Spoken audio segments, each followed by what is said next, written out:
You are listening to In Pursuit of Development with Dan Bannock.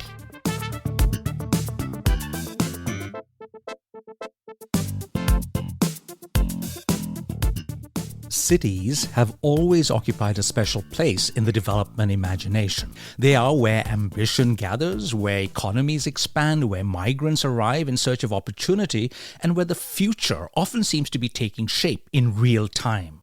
But cities also make inequality unusually visible. They compress hope and exclusion into the same landscape. A skyline of glass and steel and five-star hotels can rise just a short distance from neighborhoods where people still struggle for secure housing, reliable water, decent sanitation, and safe and affordable transport. That tension sits at the heart of one of the defining development challenges of our time. More than 1 billion people across the world are living in slums or informal settlements, and for many of them, the basic of urban life remain out of reach. Housing may be insecure, sanitation inadequate, transportation costly or unreliable, and the promise of the city unevenly distributed. These realities force us to confront some difficult questions. What does urban progress really mean when so many people remain excluded from the most basic material foundations of city life? Why do some cities manage this challenge more effectively than others? And why does rapid urban growth so often outpace the provision of housing infrastructure and public services? These are questions about who gets recognized by the state, whose claims are treated as legitimate, and whether local governments have both the capacity and the commitment to extend services to those living in conditions of informality. There are also questions about the bargains that shape urban life between elites and the poor, between planners and residents, and between formal rules and lived realities. My guest today is Benjamin Bradlow, Assistant Professor of Sociology and International Affairs at Princeton University. The focus of our conversation is his multiple award-winning book, Urban Power, Democracy and Inequality in Sao Paulo and Johannesburg. The book examines why some cities are more successful than others at reducing urban inequality. Ben finds that uneven distribution of housing, transportation, and sanitation is shaped not only by elections, ideas, or resource constraints, but by what he calls urban power, which is the coordinated capacity of local governments to act effectively through internal cohesion and sustained and programmatic ties to civil society. In our conversation, Ben and I explore why housing lies at the center of the urban experience, why rent and affordability shape so much of who can live where, and why access to sanitation, transport, and other public goods remains so uneven in many urban settings. We also discussed the challenge of governing cities in which informality is not the exception, but a defining feature of everyday life. If you find this conversation interesting and worthwhile, please share it with friends, colleagues, and others in your networks. Doing so helps the show reach a wider global audience. This is Dan Bannock, and you are listening to In Pursuit of Development.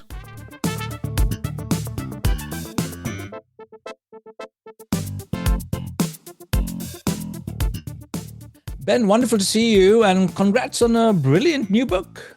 Thank you so much for having me, Dan. I was reading a UN report, and it said that around 1 billion people, or slightly over 1 billion people in the world, live in so-called slums or informal settlements.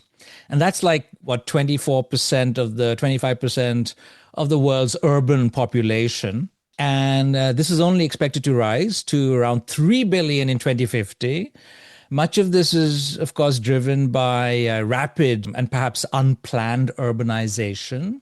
And, given the fact that, we have so many people living in these so-called informal settlements and slums, do you think this is a failure of urban planning, or is it reflective of how our societies are organized?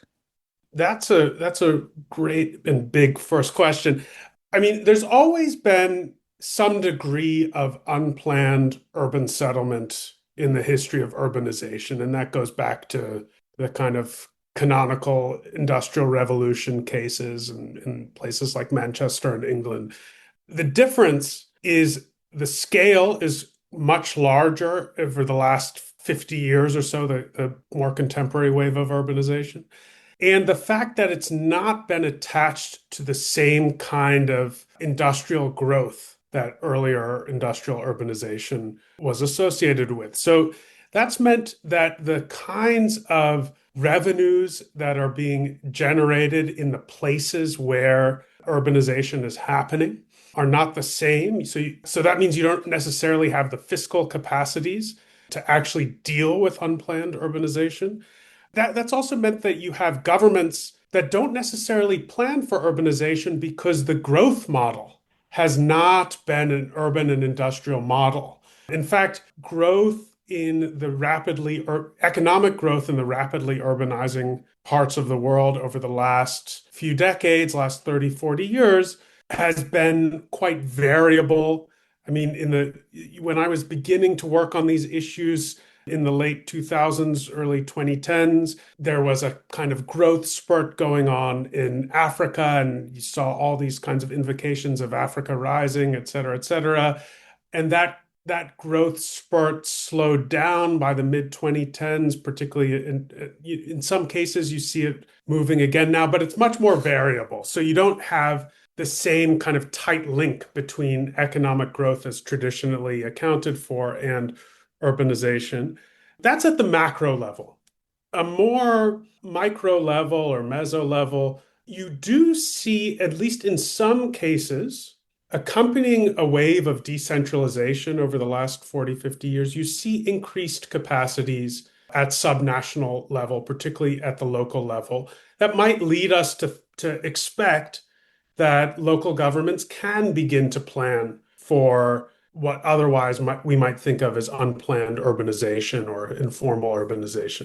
But do you think this is mainly because, let's say, in the so-called global south, that the starting point was difficult, that, some of these cities were struggling before economic growth took off? There was a lack of resources, unlike maybe in our parts of the world, in the global north, where you have some space to adjust, to absorb this new, wave of immigrants that are coming in to the cities. I mean, because some of the statistics show that it is mainly in sub-Saharan Africa and Asia that this problem is getting worse. So the question is now, yeah. So the question is it because the starting point was difficult, that they didn't have any breathing space? There was a lack of resources. Is that the story, or is it also a matter of governance, of democracy, or etc.? So in a way, it's a bit of all of those things. I mean, one of the kind of characteristic points to make about many aspects of development in the so-called global south and why it's different than what we think of as the developed countries today is that state formation along many lines of analysis has been much newer as these states are dealing with these pressures like rapid urbanization. So post-colonial states in particular have had to develop state structures and state capacities at the same time as they're dealing with a range of demographic pressures, infrastructural pressures, economic pressures that earlier industrializers could kind of deal with all of these issues with, as you're suggesting, a bit more of that breathing room, as it were. So, that's really important to understand that developing countries today face a degree of concatenating pressures along demographic, economic, political, social lines that are much more fluid and much more intense than what we might think of as the traditional models of planning and development that are associated with earlier industrializers. So, Ben, when I think about Beijing and I think about Mumbai or Johannesburg, some of the cities that I visit quite often in relation to my research projects, it's fascinating to see how some of these cities have evolved in the last decade or so. Like Beijing, the hotel I have been staying in for the last 15 years, there used to be more of an informal settlement. I wouldn't say a slum, but it was like, smaller houses. But this is prime real estate. And now you have All of that has been cleared. And now I think high-rise buildings for offices are going to be constructed. So these people have been moved. But that's a different level of governance, where things can happen. I mean, people are told to move and they have to move. Mumbai, where, you have some of the richest people in the world living vis-a-vis slums. Some of these really expensive five-star hotels, the view is a slum. And all of this is happening at the same time. And in Joburg, and I know you've been studying Alexandra, the township, one of the largest in the world, or in Nairobi. So you have this fascinating thing about cities developing, countries, economies developing, inequality perhaps increasing between different groups. Some cities, of course, had inequality to start with. That was the earlier point I was trying to make. About Beijing. Not Beijing. Beijing was much more equal, right? So you have this kind of evolving situation. And as I understand from your book, the big challenge for many people in these big cities is housing. It's like the rent. So people are worried it's getting more expensive. I can't afford to live here. And so you have to move out and maybe commute. So transportation is also important. And then access to water, sanitation, facilities, etc. So walk us through some of the typical challenges that local governments face when they have this rising urbanization, and help us understand, Ben, successful cases. I know in the book you talk about Sao Paulo and you compare it with Johannesburg. Where have local governments actually succeeded in resolving some of these problems, and where are some of the challenges that remain? So the more general point that you began with, when people move to cities, the first issue is, where am I going to live? I mean, that's a very intuitive problem for anybody to understand. In international development circles, we have these poverty lines, for example. These are poverty lines that are often very irrelevant to the urban experience, where the cost of living, particularly due to rent costs, is so much higher than anything that's captured in the kind of subsistence poverty line that institutions like the World Bank or the UN would use. So you have to find the cheapest place that you can meaningfully live. And that means just a roof over your head, and it might not be a very high quality roof. And that means that you're often occupying land that's not serviced with basic infrastructure, that hasn't been incorporated into any kind of formal collective transport or even semi-formal or informal collective transport mechanism. And so the question is, how do these services get extended to informal settlements? The way that I think about this is, you can't just measure inclusion in the city, in the public goods of the city, the built environment of the city, merely by virtue of whether you have a place to live physically in the city. And in fact, if we start from the position that informality is characteristic of significant parts of urban residential life in most of the world, then the question for inclusion is, how do the basic infrastructures of the city get progressively extended to these informal spaces? One problem, for example, with sanitation services. So if you want to have a flush toilet, which would seem like a very basic modicum of dignity for residential life, that will mean usually some kind of sewer system, which requires an extension of pipes underground. Usually, there are some more experimental technologies that people use, but that's commonly how we think about it. In order to extend a service like that, most governments in the world will require that the property, the land parcel that is receiving the sewer, has a clearly identified ownership title. So that can make it very difficult to extend these services in contexts of quite extensive informality. So, you have cities, many cities, where more than half of residents are living informally today. And local governments would sometimes be justified, perhaps, if they say, well, it's illegal where you're living, so we can't provide you that service, right? So that's an easy way out for them, a good excuse.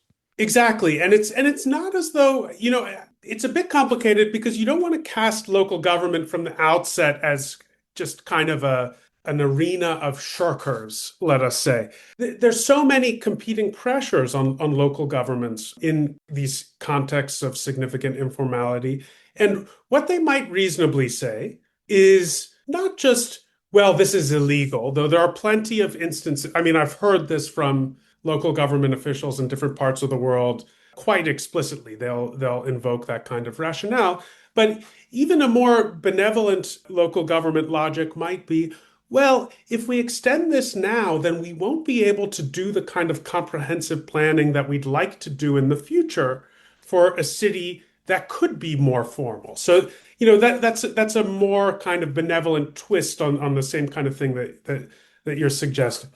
But nevertheless, if we accept informality as characteristic of urbanization today, then we can see why that either form of that logic is highly problematic, because the ultimate outcome is that you're not going to be able to extend those services to significant populations in the city. And so one of the things that I set out to do in my work is to try to understand why some local governments are more effective than others in trying to extend these services precisely in the context of informality, where such deep challenges arise and make it difficult to extend those services. So, in that context, tell us about this comparison that you've undertaken in this wonderful book of yours between Sao Paulo and Johannesburg.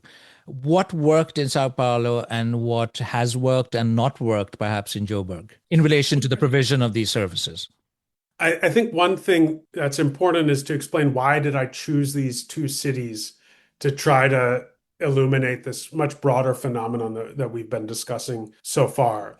So, in a way, these are contexts where we might expect, in some ways, we might expect the worst possible outcomes. These are globally integrated, global South cities that are really dependent on forces well beyond the control of a local government in those kinds of contexts. So we might expect that local government in cities like Sao Paulo and Johannesburg can do very little. On the other hand, these are cities, the largest city in countries that had major urban mobilizations for democratization in the 80s and early 90s, that led to a reallocation of significant powers and fiscal authority to local government, strong political will to redistribute to the poorest people in the country. And in fact, in those cities, in South Africa, you had the operating slogan of deracializing the city with one tax base for one city in Johannesburg. And so in that instance, we might expect that these cities would be very well situated after democratization to redistribute. And what I found is that actually there's significant variation between these two cities over the last 30 years or so. That is essentially after democratization and decentralization in these two contexts.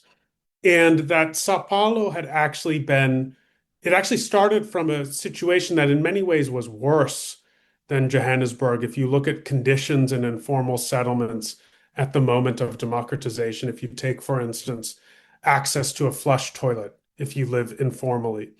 In Sao Paulo, 1 in 4 households had access to a flush toilet in the first census after democracy. And it was about a third of households in informal settlements in Johannesburg had access to a flush toilet in the first census after democratization. That led me to want to do a more kind of field-based and historical study to understand why this variation existed. And what I found, in a nutshell, is that two factors mattered here. The first is what I call embeddedness, and that's referring to the embeddedness of the local state in civil society, and particularly in a sphere of citywide housing movements. These are movements of people in informal settlements in the city. And we can talk about that concept a bit more if you'd like. And the second is what I call the cohesion of the local state. And that refers to the capacity of the local state to coordinate across line agencies or departments within local government, as well as to coordinate vertically across scales of government, local, state or provincial government, and national or federal government.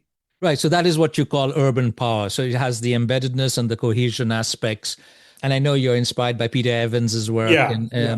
he taught me many, many years ago. What a wonderful book, Embedded Autonomy. He was on my committee too. Oh, So. he was.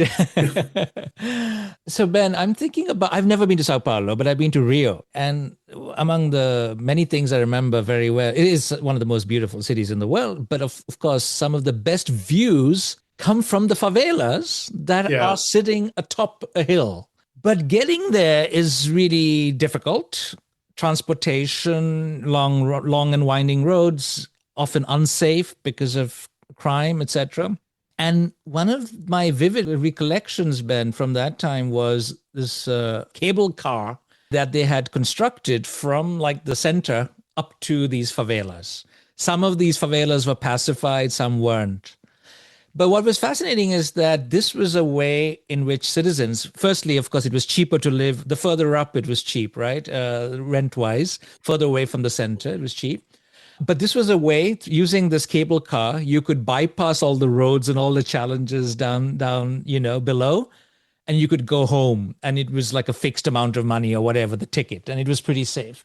So the thing that I wanted to ask you is that in addition to what you were mentioning about housing affordability, transportation, and also access to sanitation, safety appears to me at least to be a very important demand, particularly in Joburg, where crime is pretty high. And so people often, when I talk to colleagues, they say, I can't afford to live here. The rent is, it's safe, but the rent is high. I have to live somewhere else where it is cheaper, but I'm exposed to other vulnerabilities. So where does safety figure in all of this? And how is the situation different in Sao Paulo from Rio that I just described? In my work, I actually didn't, I made a conscious decision not to study public security and policing. The reason for that is it's a very different kind of service from the physical infrastructures of things like housing, transportation, and sanitation. And what I was interested in studying those are what are the social and political dynamics behind a physical infrastructure, whereas security is a fundamentally it's just a social infrastructure. And human resources, particularly in policing, they're not only in policing, are often much more central here, or exclusively central. The difference between Sao Paulo and Rio, it's often been this is not very well documented, particularly in academic literature, but the story there is kind of well known in the sense that they're very different organized crime dynamics and the relationship between organized crime and government in these two contexts. And actually, in Sao Paulo, the Primeiro Comando de Capital, the PCC, has a kind of hegemony as organized crime in the state of Sao Paulo. And it's even been argued in many instances that the state government of Sao Paulo actually struck a deal of sorts or some kind of truce with the PCC in order to enable quite a stable sort of hegemony, whereas Rio has been riven by fights between two major organized crime groups for quite some time. And there are a number of studies of crime in Rio that have documented this. The favela dynamics are same or similar? So one thing that I think is important, even for the physical infrastructure of favelas, these are the informal settlements in Rio versus Sao Paulo, is that you don't have the same.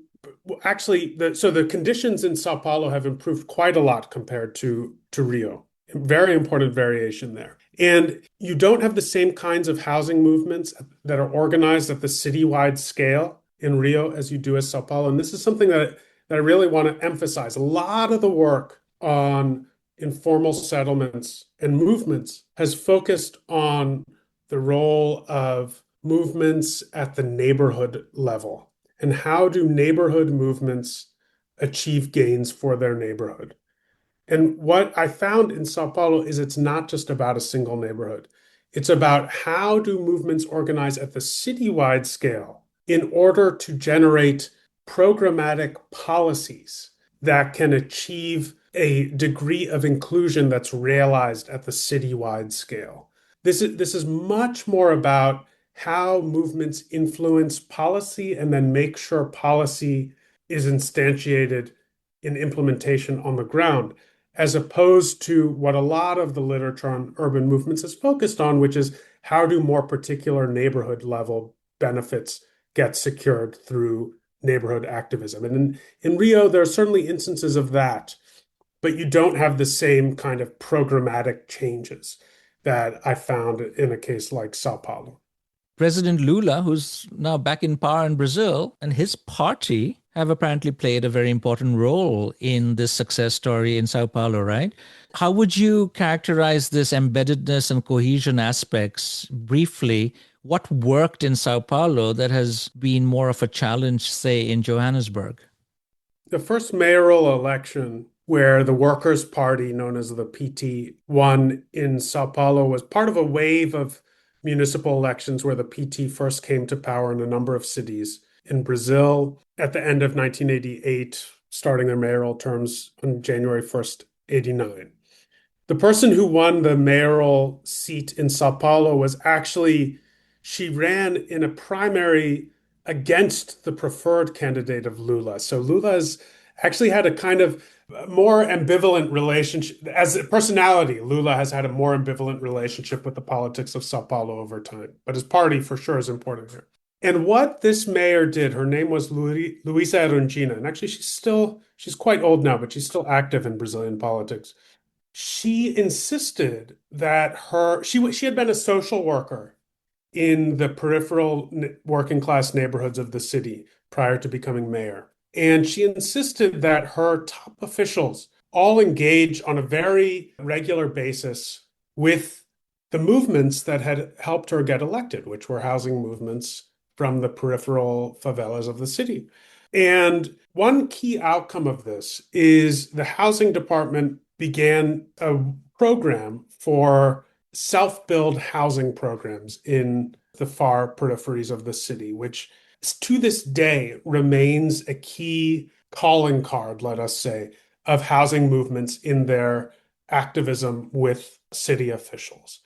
That is, they were given a direct stake in the housing policies of the city. And what these projects did, it wasn't just about housing, but it enabled the city itself to begin extending sanitation services, sewers, water. You began to see, in later years, you began to see public transportation extended to many of these areas in the bus system.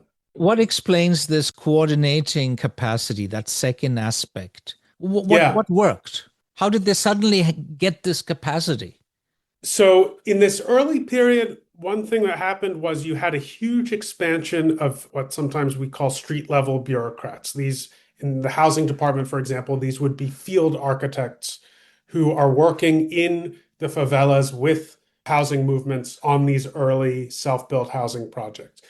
These field architects, some of whom I interviewed, they would become later very senior officials in city government. So you had the development over time of very deep network ties within city government that was rooted in these early experiences of working at the street level. I remember one of these kinds of officials who became quite senior but started as a field architect. He used the language of this was the embryo of what we understood as local government. But one thing that's really important is I don't want to say this is just about the PT. The PT is certainly important, but what struck me was how bureaucrats, many of whom came out of the PT in their kind of activist formation, they referred to other kinds of initiatives that they felt made their work more effective. Part of that was the role of planning, that a law passed under a center-right government. This was actually still under the government of I'm a sociologist, so the most famous sociologist head of state, Fernando Henrique Cardoso, in the early 2000s, passed a city statute in Brazil, which, among other things, mandated that all cities must produce master plans. And the city of Sao Paulo used its master planning process, and this was the first large city in Brazil to actually produce a master plan, to include tools like one in particular that's called zones of special social interest. That's the translation of its Portuguese name, which allows the city to extend services to areas that have not fully formalized individual land title. And this drew on a constitutional provision for what's called a social function of property in the Brazilian constitution. So all of which is to say that there was a much deeper set of conditions between scales of government, linking the federal and the local in this case, that gave local government power to begin extending services. And by the time you have a set of center-right governments at the local level in Brazil, it's important. The PT has never won re-election in the city in Sao Paulo. You have a set of center-right bureaucrats where many of the informants that I interviewed in those governments described their relationship with movements in the city and their use of these kinds of legal tools and fiscal transfers from the federal government that enabled that work to continue. So it was not something that required the PT to always be there in order for it to work, though I do think these early experiences of a Workers' Party government were quite critical to make this process begin in the way that I've described. It was interesting to hear you talk about the street level bureaucrat, and I was thinking about Peter Evans's work, Embedded Autonomy, and the argument that particularly in South Korea, some of these district level officials took upon themselves this idea, this responsibility to function as entrepreneurs. So they were not just state officials; they were trying to sell their district. They were trying to do their best to promote their district, attract investments.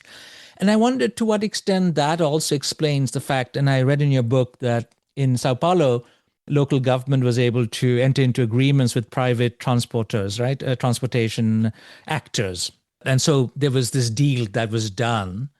And if you can then compare this with the role of the ANC and the street level bureaucrats there in Joburg, what was it that didn't work for the ANC? What is it that didn't work for local officials in Joburg? Why were they not able to strike these deals? What explains the lack of embeddedness and the lack of cohesion in Joburg that you saw in Sao Paulo? It's important when Evans was writing Embedded Autonomy, he was talking about national economic development. So I think you're absolutely right to bring up this kind of like low-level entrepreneurialism within the bureaucracy, which is important because at the end of that book, he says it's true that relationships with business elites and bureaucratic elites has driven the heart of the story that he's telling about national economic development in Korea, and he uses a few other comparison cases, including Brazil. But he ends the book by saying civil society is likely another way that this could work. And he brings in the work in his last chapter, he brings in the work of Patrick Heller in Kerala in India to talk about the development of a welfarist developmental state there that's driven by much more kind of participatory mechanisms that link government to civil society. Now, in Johannesburg, ANC, this is a party that this is the party of Nelson Mandela. This is a party that has, in the early 90s, it has very strong links to organized labor. COSATU, the trade union federation in South Africa, is an alliance partner. It still is an alliance partner of the ANC. The early policies of the ANC are very geared towards redistribution and the building of a welfare developmental state. And at the municipal level, you have the city of Johannesburg immediately starts with a set of significant fiscal outlays to extend services to very deprived Black townships in the city. One key difference is there's an interim political arrangement in the city where sub-municipal structures, there were 4 of them for a few years at the beginning of municipal government in Johannesburg, have a lot of power, including the power to initially collect property rates revenue, which is then supposed to be handed over to a central city fiscus, And I found that there was an emergence of wealthy neighborhoods that actually were ring fencing their tax contributions to stay in their area. So it wouldn't cross subsidize the kinds of fiscal outlays that the central city was making in the former black townships of the city. But then there's another dimension. So the fiscal capacity of the city was being undermined almost from the get-go in the Joburg case. But the other thing is the ANC government in Johannesburg takes a very different attitude towards movements than the PT government does in Sao Paulo. And that's why I emphasized the way that this mayor in Sao Paulo entered office and the kind of almost co-governing that she insisted that her officials must do with movements. The ANC had a different kind of almost explicitly Leninist, vanguardist orientation to how it entered government, saying the movements that brought us to power must now stand down. And we believe in a state-only driven model where we will now deliver to the people. And the idea was that movements would make governing too messy and too difficult. So in some instances, you had movement leaders being brought into government and effectively being delinked from their movement bases. And in other instances, you had some high-profile cases of movement leaders who insisted on a more kind of co-governing or embedded set of arrangements who ended up being purged precisely because they were seen as kind of making governing too messy. And so what I argue is that you had a double whammy in a way.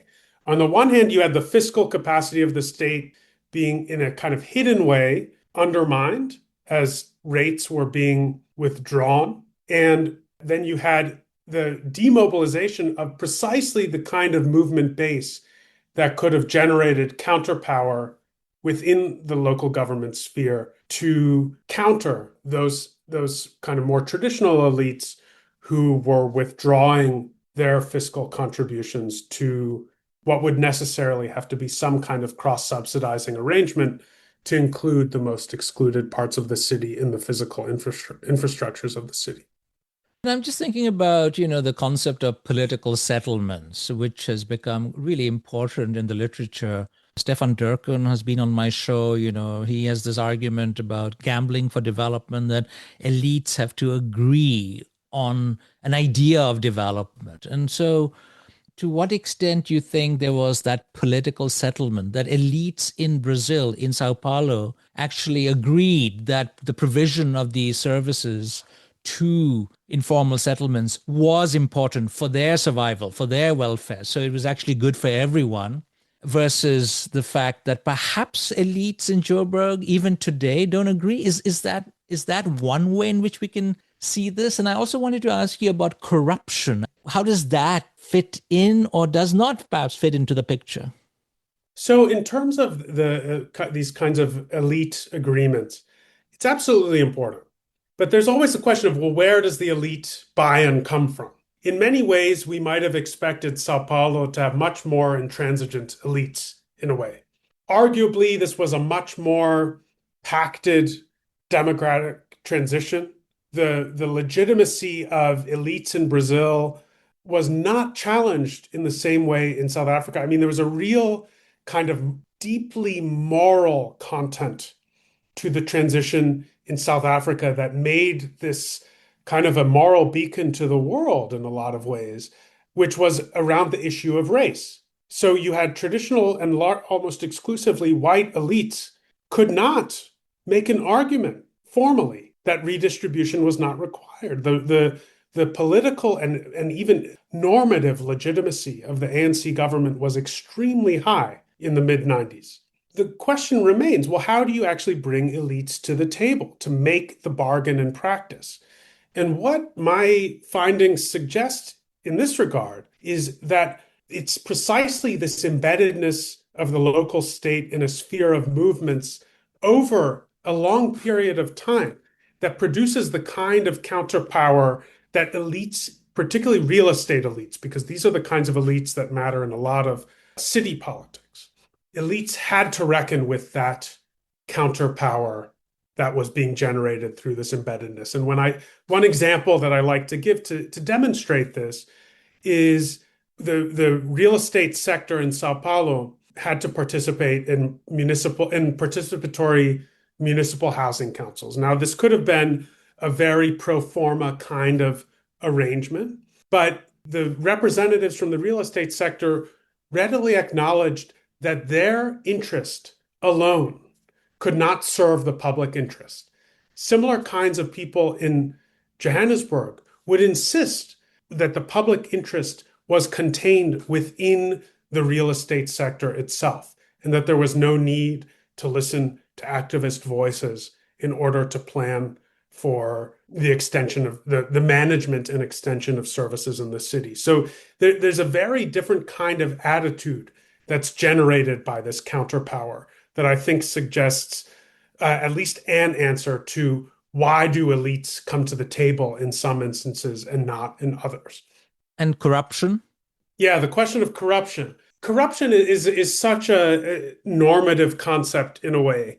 And if you look at the work, I can't remember if she's been on your show, but she seems like the kind of person who could be on your show. Yuen Ang, who she studied corruption and development in China, and she's written about, can't remember the exact term, but effectively a form of developmental corruption.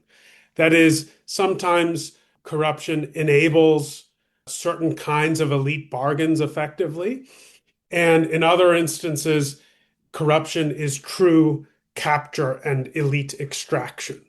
I want to caution to say I'm not that Sao Paulo, if you arrive there for 2 minutes, you will see that it's a very unequal city and there's all kinds of problems there. So this is not kind of heaven on earth. And there's a lot of corruption there.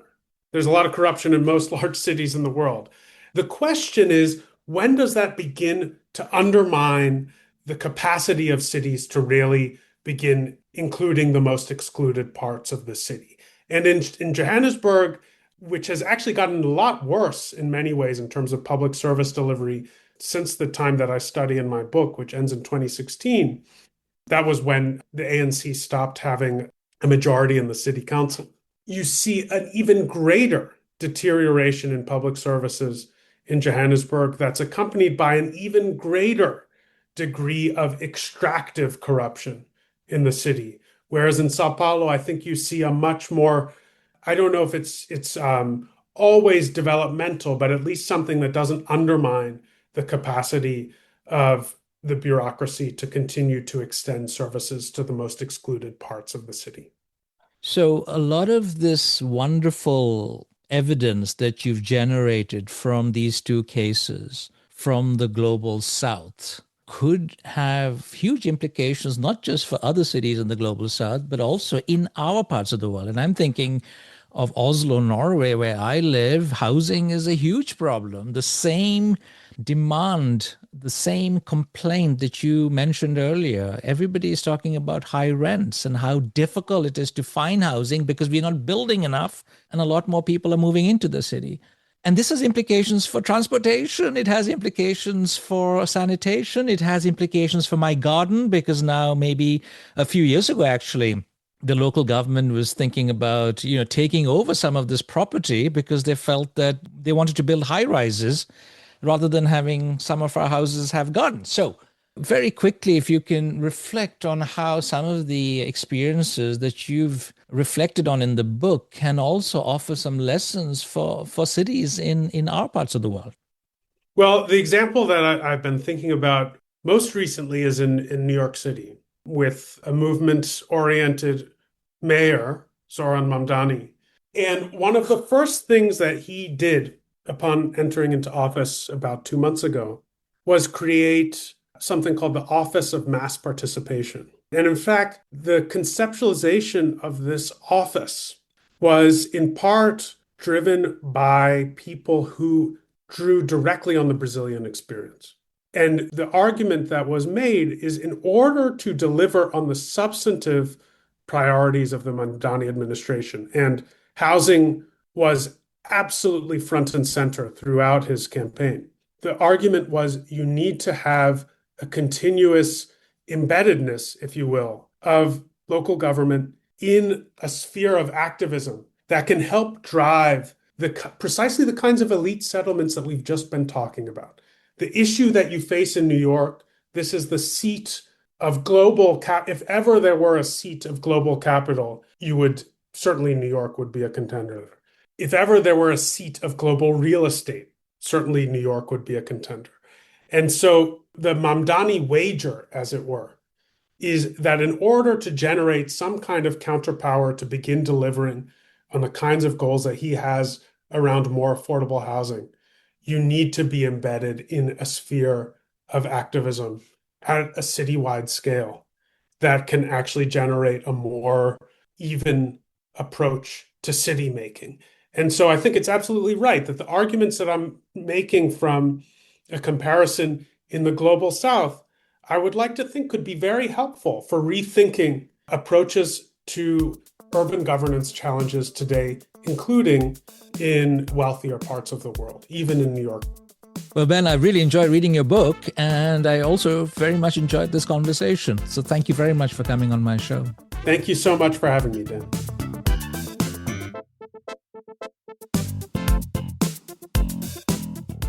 Thank you for listening to In Pursuit of Development with Professor Dan Bannock from the University of Oslo. Please email your questions, comments and suggestions to inpursuitofdevelopment@gmail.com.